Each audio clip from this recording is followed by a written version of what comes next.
Hi, my name is Jeff and welcome to my presentation on my report, Setting the Trap, Estimating the Effects of Tree Canopy Cover and Logging on the Relative Abundance of Trichosurus vulpecula in southeast Queensland, specifically Helidon, Australia. We start this report by mentioning that we actually aim to see if ecological factors such as the tree canopy cover and the logging effect, whether or not a site had been logged or not, did have an impact on how many or the number of the species that we found after trapping in a specific area. We went out to Helidon, as you can see here on the map, which is located next to 17 Mile Road, and at 5 different property locations, which are being shown here. We set out a bunch of traps ranging from cage traps to Elliott traps, even camera traps. Now these traps were designed not to catch specifically one species, but a vast array of species, and from there individuals would go ahead and determine a research question of their own that they would like to answer or find out some more about. So we would then go and set traps using jam, sandwiches, peanut butter balls, and bits of bacon and things like this, and we would leave them overnight, returning the following morning to see if in fact we had come across any species.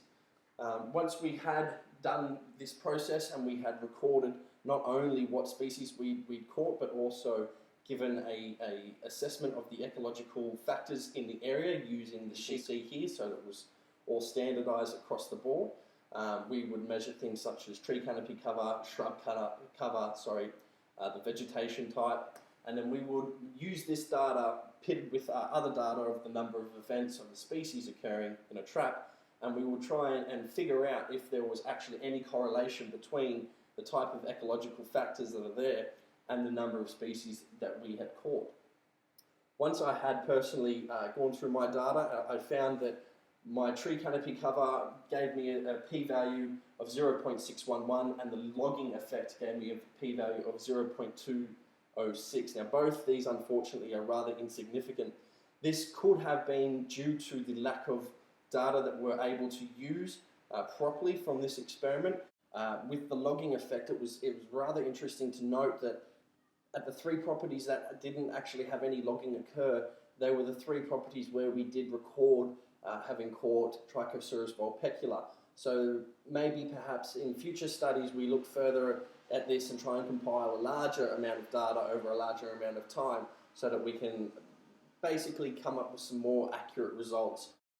Studies, I would actually recommend that perhaps we try and look at utilising GPS location or even some sort of radio collar, so it's less invasive and perhaps we can actually get a larger amount of data over time to see where these species are residing. I would like to take some time just to quickly thank Sonia Fardell and a few of the other tutors that would help out on the experiment. Without you guys, we actually would have been lost. So acknowledgement to you guys. Thank you very much, and I hope you enjoyed the presentation.